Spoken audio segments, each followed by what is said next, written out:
Hello, welcome to Let's Get Down to Business with the Prince Rupert and District Chamber of Commerce. We are here to give a voice to our local business owners, entrepreneurs, and community leaders to strengthen and support our local business community and to share the wisdom and experience of longtime business leaders and the fresh ideas and experiences of new entrepreneurs. So let's get down to business. Welcome everyone to Let's Get Down to Business. My name is Daphne Thompson and I am here with the most amazing, incredible Blair Mirau. Welcome Blair and thank you so much for joining us on Let's Get Down to Business. So before we even start, would you just give us a little bit of an intro about you and what you do and your amazingness? Because I read your bio and I was blown away. Yeah, you read my bio at the chamber lunch too, and it was kind of humbling how nice you were to me. My life story, just in brief, I'm born and raised here in Prince Rupert. For the last 10 years, I've been working with Gitmaxmak'ay Nisga'a Society. Most people know us based out of the Nisga'a Hall in downtown Prince Rupert. We are also the owners of Bob's on the Rocks, the Port Ed store, as well as the recently opened Yaga Cafe and Garden Co. in Seal Cove. So we kind of have our fingers in a lot of different pots in town. That's awesome. But tell me a little bit more about you. What did you study? I remember you did a master's in interdisciplinary studies. Yeah, I did that at Royal Roads with kind of a focus on Indigenous social entrepreneurship. That was a bit of my background. And then I did an undergrad in international development, which is effectively socioeconomics. So I'm applying both of those degrees. I know a lot of people take a degree and then do something totally different. I actually get to use a lot of my university background in my day-to-day job, which is pretty exciting. And then prior to my work with the Nisga'a Society, I was also the grant writer at City Hall. So my the project that I'm most proud of working on there was the Cow Bay Marina and Breakwater. You wrote that grant? Yeah, I did. I got to do the market research as well. So they sent me up to Alaska to basically do the business case for how many itinerant vessels were transiting past Prince Rupert but weren't stopping. So I was kind of a naive, bright-eyed kid going up and doing a bunch of market research in Ketchikan in Southeast Alaska. I got to come back, write the business plan, and then go and write the grant application. So it was a lot of fun. And then actually, right after I was done as grant writer, I started the Nisga'a Society. About a year and a half later, I got elected to council. So having got to write all the grants and get the project funded, then when I was sitting on council, I had signing authority to actually sign the check for the contractor to install the breakwater. So it was a really cool kind of full circle project for me. You see, that must have been just such an amazing feeling to know that literally end to end you were involved in this amazing development in town. I was just one small part of it. There was a huge team that made it all happen, but it is kind of cool to played a part from totally different time frames and perspectives. So yeah, it was great. I think great is an understatement. That was phenomenal. So tell us also a little bit about the growth of the society that you are right now. I know that you basically went from 0 to 2 million in revenue in less than 10 years. Also from about 6 employees to more than 50. That is incredible, specifically in the climate that we are in right now of candidate scarcity and employee scarcity. So what's your secret? I don't know if it's so much a secret, but we have certainly carved out a very unique niche. Our strategy has really been buying or acquiring existing small businesses that have a solid track record in town. More often than not, end up having owners who are trying to sell as a way to exit. They want to retire. They've spent a lot of time and energy and money in building the business to where it is, and either they're tired and exhausted from all those years of effort, or they're just at that point in their lives where they want to exit and see the next chapter, hand over their baby for the next phase of its life. And that's been a very unique niche for us. We actually, the only business that we've started from scratch was incorporating the cafe into our existing garden center. But we purchased the garden center, which had a track record since 1991. Bob's on the Rocks had a track record since 2004, and then the Port Ed store has been there since the 1980s. So each of those acquisitions, there was so much opportunity with each of them, with so much money being left on the table, so much opportunity to create jobs.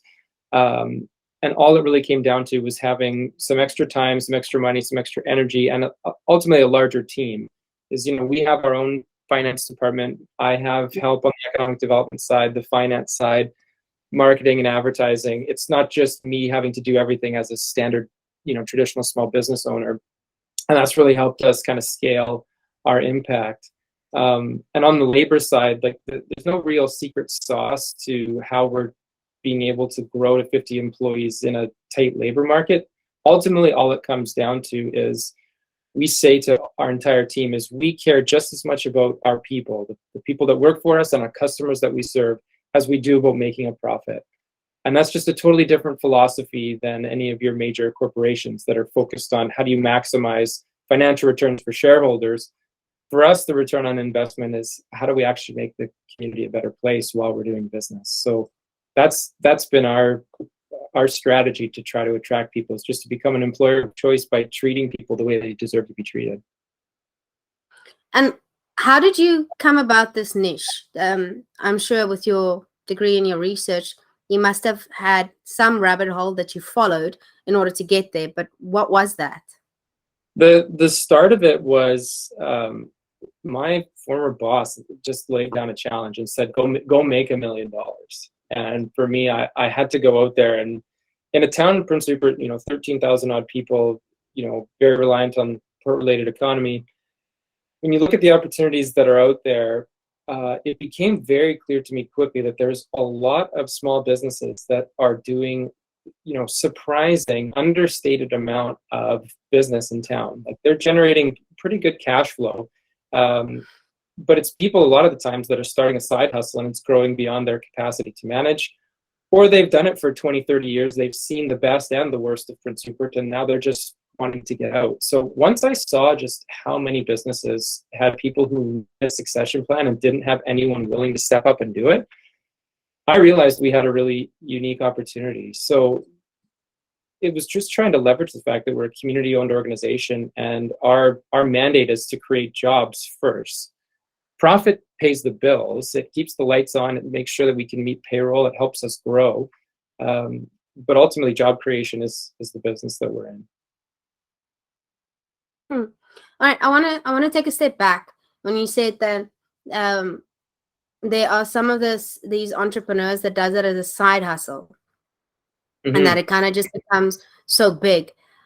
What advice would you give to any kind of entrepreneur when they are in this transition period of, yes, I do have a full-time job, but I'm also following my passion? So when do they make that transition? When do they take the leap of faith to step full on into, well, my hobby is now becoming my job?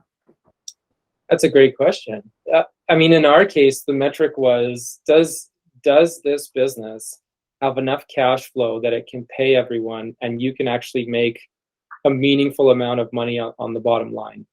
And if you really are truly following your passion and you're doing something that gives you energy instead of takes your energy, you should be leaning into that as much as you can. Like it's the amount of people that we've hired that have said, you know, my former employer, I just felt like a number, and here I felt valued.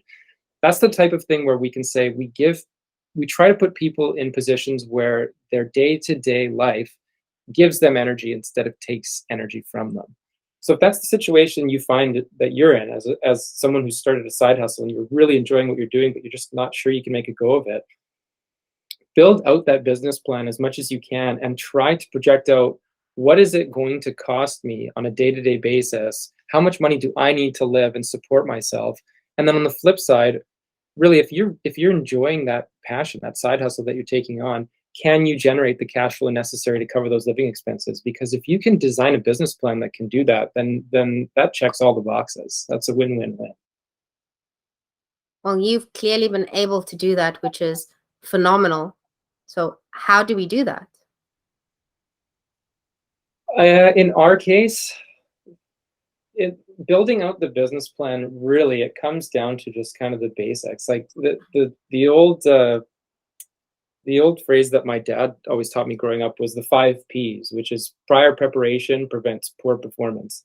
And I try to take that philosophy into everything that we do on the business planning side, because when you think about the way that the world is going, it's very clear that traditional retail is no longer the force that it once was. I mean, you're competing with massive economies of scale with, you know, Amazon and Walmart, so you can't compete on the pricing side. The online shopping is so convenient for someone to just log on any time of day or night, order, have something, you know, shipped right to their doorstep in a couple of days. So we've had to basically transform our thinking that business is really customer service experience and service. That's really the way of the future. So we try to really focus, if we're focused on experience, on sense of place, like Bob's on the Rocks, you think there's location is the number one asset that place has. Yes, the fish and chips taste delicious, and we try our best to have, you know, a really good menu that try to serve as many people as we can, but ultimately it's the location that sets that place apart. So how do we create the best possible customer service experience for people that they would choose us over McDonald's, for example? The garden center, another interesting example. Someone can go online and buy seeds from any other type of supplier, probably for 50 cents or $1 cheaper per package than we could supply. But what we offer that you can't get online is really good quality customer service and really educated staff who can actually speak with some level of knowledge around answering questions that people might have. So that's really how people need to be starting to restructure their business plan, is the niche that you're trying to carve out. It can't just be, here's how I'm going to compete with Amazon on prices or Walmart on prices and availability. It has to really be, this is how I'm going to offer a better service or better quality customer service experience to set myself apart. So the joke we have internally is like, yes, we have our fingers in a whole bunch of these different businesses, Port Ed Store, Bob's on the Rocks, the cafe. Ultimately, we view ourselves as a customer service company that just so happens to sell garden center products, that just so happens to sell fish and chips. And that's a totally different operating philosophy. Yeah, it's like McDonald's, which is technically a property company that happens to sell fast food. Exactly. It's more lucrative to own the real estate on where the burger is cooked than making a few cents on the burger itself. That's amazing. I love also what you said, where preparation meets opportunity is where success is born. Absolutely. Yep. So what would you say in anyone today that's listening to this that aspires to step in and follow these footsteps, how can we prepare and how do we create our own opportunity? Because you kind of created an opportunity here. It didn't just fall in your lap. You did the research. You were able to study different things. You went and spoke to a lot of people. I know you had a bunch of conversations. You had a little bit of a gut feel. Say, what happens if I do this? You tread on a little bit, and I know that you got people and a team around you that believed in you and that supported you.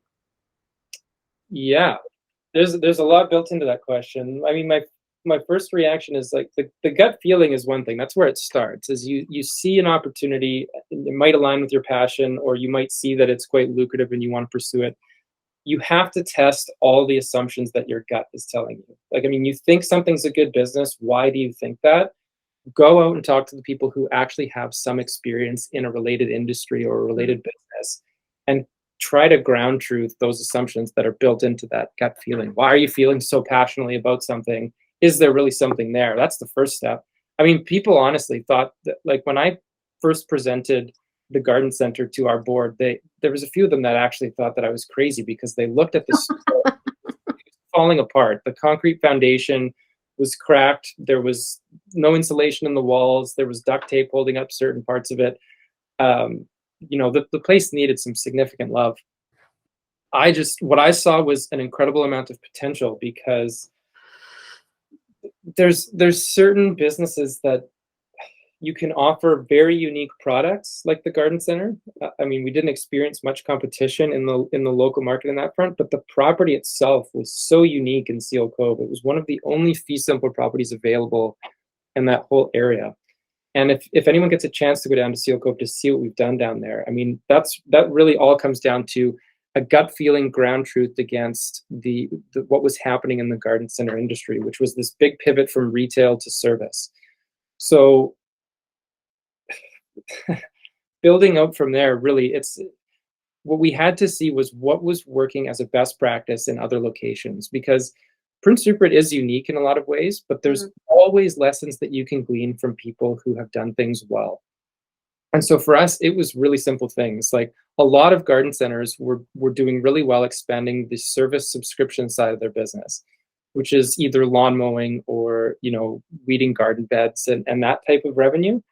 And that to us was so clear as an opportunity because it was also able to maximize the job creation side. So that's really where most of that initial job creation came from. And this is just a funny whole full circle thing, but the way that my boss was convinced that we should buy Azalea Gardens at the time was because I had helped pay my way to university cutting lawns in addition to grant writing at City Hall. So he was literally like, oh, okay, well, you've cut lawns, you've done that yourself off the side of your desk. I'm sure that you could just manage a garden center. And it was kind of naive of us at the time, and there were some really hard lessons learned, but that was the perfect combination of us kind of seeing a future for growth and then really just being able to put the time and money into building it out. I think that answers your question, or I hope it does.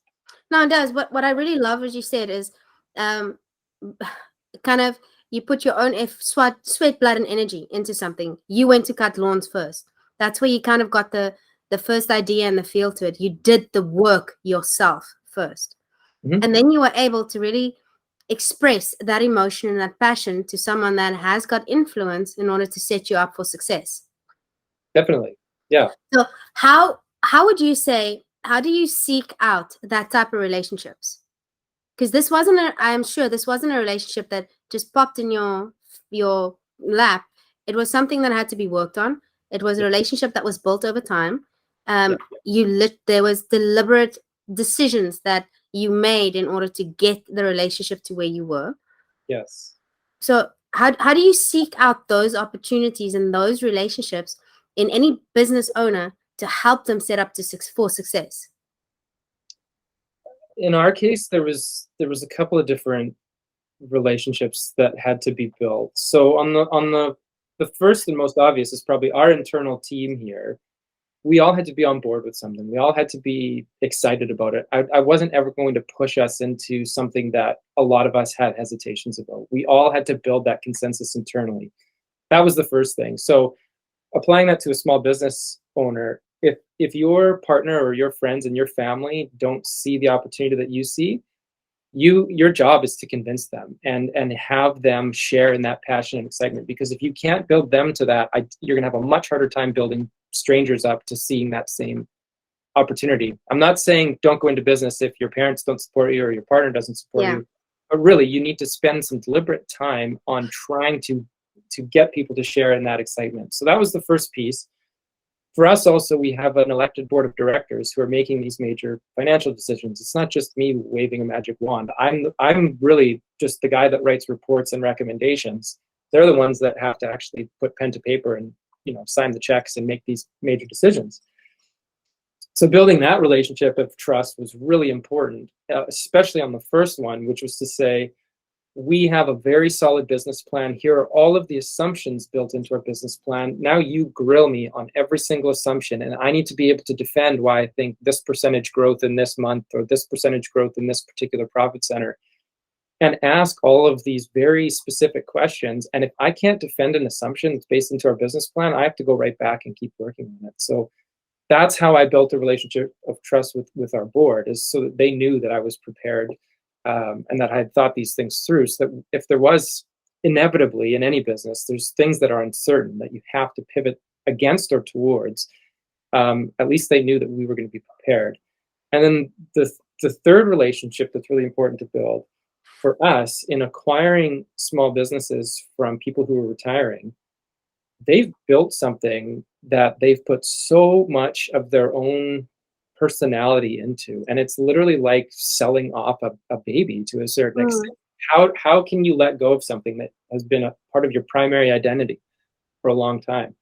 And that's actually one of the most rewarding experiences that I've had in this job, is getting to meet these folks who are trying to retire and telling me why they got into business in the first place, what was motivating them, what did they view as the next chapter or the next opportunity that they just didn't have the time or money to pursue themselves.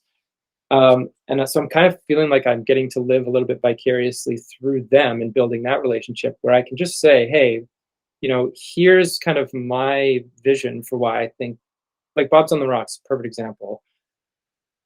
People clearly wanted to have more seating. That's not like a radical departure from what the former owner was doing.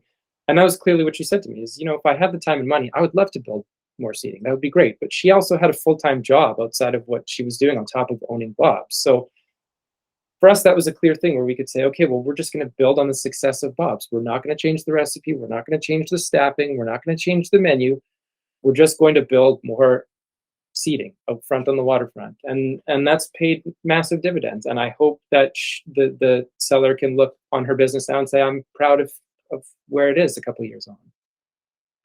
That's amazing. You touched on quite a few things, but what I heard in the very last example with Bob's on the Rocks is that you made kind of a very small tweak, a 20% tweak that rendered an 80% result. Pretty much, yeah. And that's what I feel in a lot of businesses. It's not necessarily the massive things, but it is the small tweaks. You didn't change the strategy. You didn't change anything else. All you did is basically built on what is already there. Literally and physically, yeah. Yeah. You didn't go and reinvent the wheel. All you did is basically improve the infrastructure that is already there. You probably applied new learnings and new technologies, that what you've learned within the university and what is currently out there to your use. But the strategy or the all-round strategy didn't change. It was only the adaptation to what is current and modern. Yeah, and actually you hit on something there that I think is worth highlighting, for particularly in the year we're living in, is technology plays such a key role in what we're doing here. And it is the way of the future. So for me, I'm very much a data geek. I love analytics, particularly looking at the sales side of businesses and what products are selling well, hours of the day, days of the week, all that different type of stuff just fascinates me in consumer behavior. And so that is one specific tweak we've made to every single business that we've acquired, is bringing in a new point of sale system. So you can imagine with till tape, if anyone watching has experience with till tape, it's very difficult to know which products are selling well, which products aren't, based on, you just literally have to look at the shelf and see how many you have. Yeah. For us, we've brought in a point of sale system that I can see, like, for example, at Bob's on the Rocks, the best selling product is the 2-piece halibut and chip.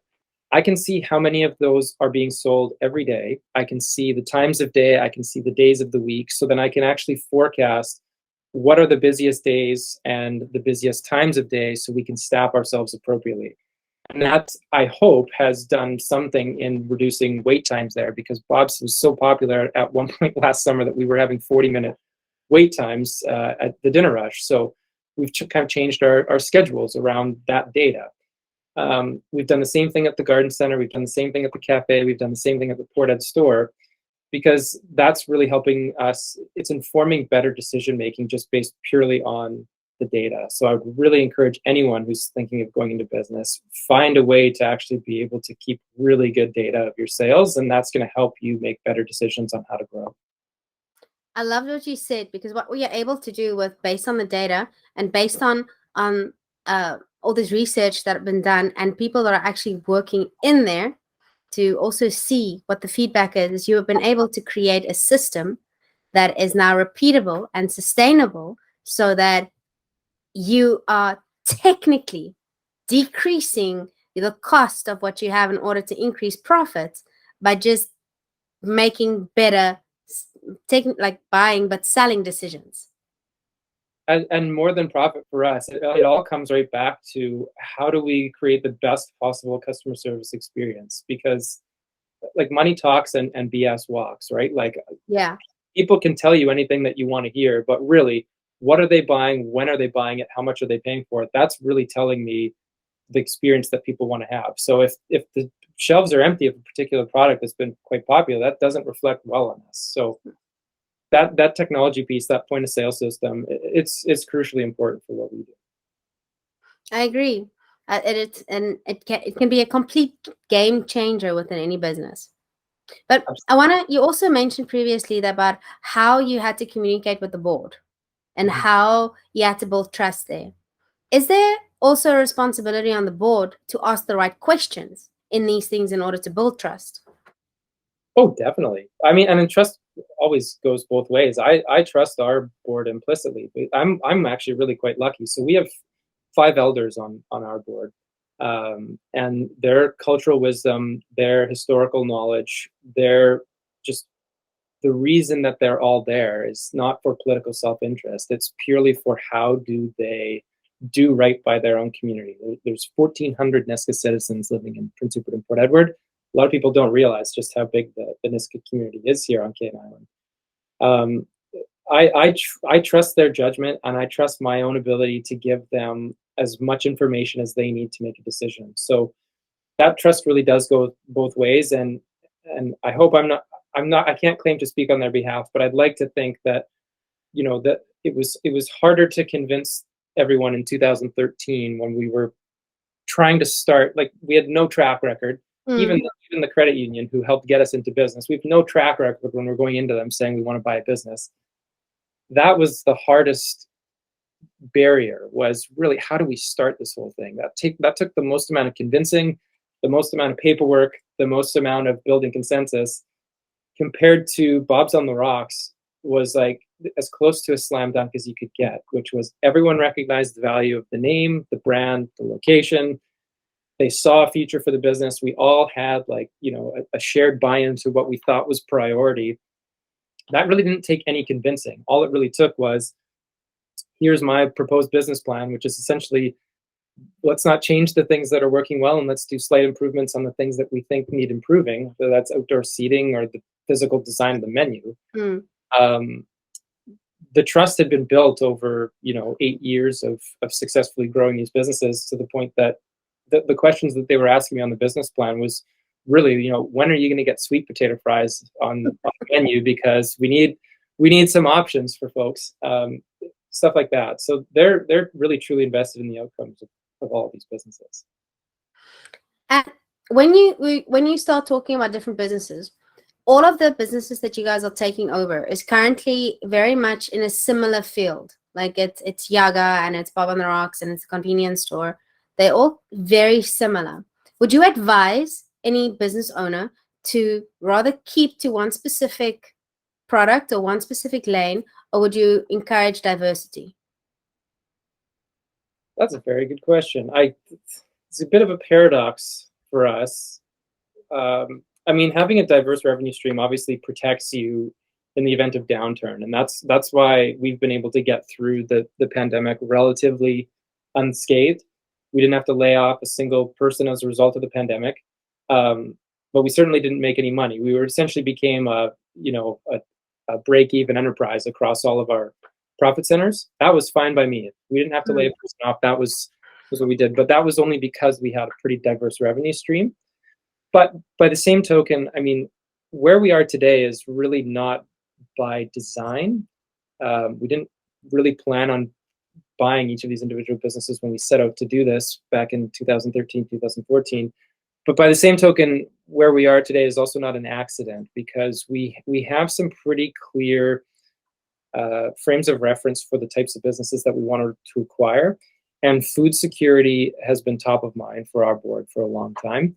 And that's what I think unites all of these different businesses, is they all have some way that they can touch on food security. So a simple example, at the garden center, we have a hydroponics greenhouse, grows 600 units of fresh greens every single week. We harvest twice a week.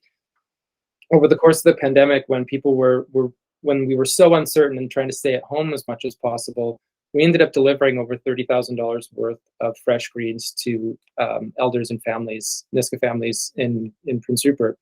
That was something that was only possible because we were trying to keep people employed through the pandemic, and we needed a place that we could actually send those fresh greens if people weren't going to come physically down to the site. And that's just one example. So, I mean, to me, I think if I was giving advice to a small business owner trying to either turn their side hustle into a full business, or start their own business, or acquire another existing business, this is part of the paradox of it all, is I would actually recommend focus. Don't do what we've done and try to spread yourselves super thin and have this, 8 or 10 different profit centers. It makes much more sense when you're starting out to try to do one thing and do one thing really, really, really well. That's how you'll build a reputation and a track record for success. And then you'll find, by focusing on that one thing, like I'll use Bob's on the Rocks as an example again. There was a whole bunch of ideas on what we could do to expand our revenues down there. And there's anything from, let's go buy some canoes and kayaks and rent them out of the floats, to we'll do guided tours of Rushbrook Trail, to who knows what. There was just a ton of ideas. And ultimately what we came to is, if you go down and you look at the Bob's on the Rocks menu, it fits on one very simple page. And it's like a little trifold brochure. And I think there's only something like 20-ish menu items. We've done that very, very purposefully, because by focusing on the one thing that you do well, which for us is fish and chips, that's going to pay huge dividends. So focus really is the key to getting started off on a good foot, doing that one thing really well, building that track record, building your reputation, and then you'll see very, very logical next steps for yourself once you've had that level of focus on what those extensions are. So sweet potato fries, perfect example. It's like, we're already doing French fries. We know how long the drop is. We know how hot the oil needs to be in the fryer. We know how long they need to be in the fryer. Like, it became such an easy extension for us. I love what you said, because yes, within specialization, there is profit. I know that's not the most important, but in any business owner, you kind of go into any business to make money. That is the real deal. You shouldn't go into business to lose money. Yes. If you even if you're enjoying yourself and you really love what you're doing on a day-to-day basis, all the more power to you. But you don't want to see anyone floating. No. Business that's losing. And for someone to take the massive risk of actually going into business, the reward that they do get, part of it is profit. It's not their monthly salary that they take. It's the reward of when, on a quarterly basis, if you can take a little extra bonus that doesn't affect anything, if you can actually take that extra and go pamper yourself, go for a weekend away, or actually buy that vehicle that you want, that's the reward. Yeah. But if you don't have that, then yeah, it's probably not the most fun experience. That's when we wake up in the morning feeling like an elephant is sitting on your chest. But yeah. I love what you said about specialization, because in that there is processes there. You know exactly how long the chips have to be. You know exactly what's happening, and it is repeatable. So when anyone else comes into it, it's no longer person-centric, but it's system-centric. It's process-centric. So there is a future for the business that's now being put in place. Definitely.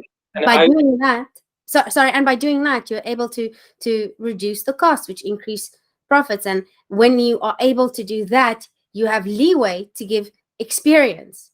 Now you can leverage on your customer experience, but also your employee experience, because it's clear, there's clarity. Every time you bring in a new thing, even though sweet potatoes is a logical addition, there's still something that needs to be tested there. Yep. It is a very small tweak, but there's still something that needs to go. So I absolutely love what you said about that. It's a painter that wants to go try and cut the lawns now of the house as well. There's extra equipment that needs to be done. There's extra learnings that needs to be done. And at the end, is it actually worthwhile diversifying into that? Or is it maybe better to get a collaborative partner that does that? That's true. Yeah, I mean, if I could I want to go back just for a second, because you hit on something that I think is really important to highlight. So systems focus versus, an individualistic type of approach is super important. So by focusing on building the system that is repeatable, our entire goal here, particularly being a community-owned organization with 1,400 shareholders, there's not that one human being that has their own equity on the line here. Yes. So building a system that's going to outlive any specific individual is incredibly important. And so I can't even tell you how many times I've said, if I got hit by a bus tomorrow, I'm confident in the outcomes that are going to happen here. Like, people are still going to come to work. They're going to know what to do, because we've built a system that, clear expectations. trying to put people in places that align with their passion. So like, if anyone got hit by a bus, like we know that we could all collectively pick up the slack. Not that we're wishing that on anyone. No, I agree. Build is a systems focus. But you have been at a place where you've set up the organization that it's, like you said, not person-centric, so that there's no operational breakdown should life happens in a situation. Yeah, absolutely. And if I could go one step further, recognizing obviously that I work for an Indigenous organization, and I'm not Indigenous myself, I'm clearly and actively trying to work myself out of a job, and that surprises people to hear that sometimes. But that's really clearly what we're trying to do is build internal capacity within this community, so that anything that we build as a group will outlive all of us, the board included. I love that, because that's exactly what my vision is, and what I'm trying to bring into the chambers as well, is that it's more system orientated and not individualized orientated, so that if something happens, that I love how you put it, to put yourself out of a job, because yes, technically that's exactly what we do. We want to set up something that's bigger than you, that you are no longer, you as the person is no longer needed, but the system and the process is in such a place that it can just run and outlive you. And that's what legacy is. And the minute you are able to put that in place, you know that the community is set up for future. Our future generations can still benefit from this. It's just a beautiful thing, and it excites me. And what you've actually not touched on as well is, but maybe that's a topic for a next podcast, because I'd love to have another conversation with you. But it is that time of when you have set up your business like this now, and you are no longer needed. What do you do with yourself then? Because then now it's a whole new process that's happening when you are able to fire yourself. Like you think you might have made it, now you're sitting on the beach somewhere, but that drive of an entrepreneur is still inside of you, what we need to create and we need to build and we need to do. But yeah, that's then a topic for a whole nother discussion. But I have been loving let's get down to business with you today. Thank you so much for joining us. It has been an absolute pleasure talking to you. What would you like to leave our audience with regards to let's get down to business and their business? Oh, great question.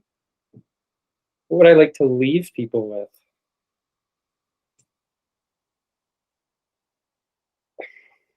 I don't want to get too academic, but this is really something that it's changed my whole way of seeing what business is, because traditionally people just view business as a profit-making enterprise. And for us, our organization, we've tried to start to view ourselves through the lens of what's called a quadruple bottom line business. And if anyone's ever heard of like what a triple bottom line business is, the kind of shorthand is the 3 Ps, which is people, profit, and planet. How do you generate financial returns, social returns, and social good for either your staff or for your customers? And then how do you do right by your environment? And in an indigenous context, the 4th dimension is culture and cultural returns on investment, cultural pride in operating a business. How do you infuse Nisga'a philosophy and culture into our actual business decision making? It's completely transformed my own understanding of the good that business can do beyond actually just providing a basic retail product or service to the community. As businesses can actually become a crucial part of the social fabric of a community. And so I would encourage anyone who has their idea to start a business, or they're working on their side hustle and aren't sure if they want to commit to it, just try to view yourself through that lens as how can I contribute to the social fabric of Prince Rupert beyond just the service or the product that I provide? How can I actually leverage my business to maximize the impact that I have on either the people that live here, on the local ecosystem, the people that work for me, or the people I'm doing business with? That's really transformed the whole way that I operate now in operating our organization. Well, thank you so much, Blair. It has been an absolute pleasure. Yeah, thank you so much. So, thanks for having me. Let's get down to business. Thank you for listening to the Let's Get Down to Business with the Prince Rupert and District Chamber of Commerce. If you would like to be featured as a guest on a future episode, please email us at rupertchamber@gmail.com or direct message us on Facebook or Instagram at Prince Rupert Chamber.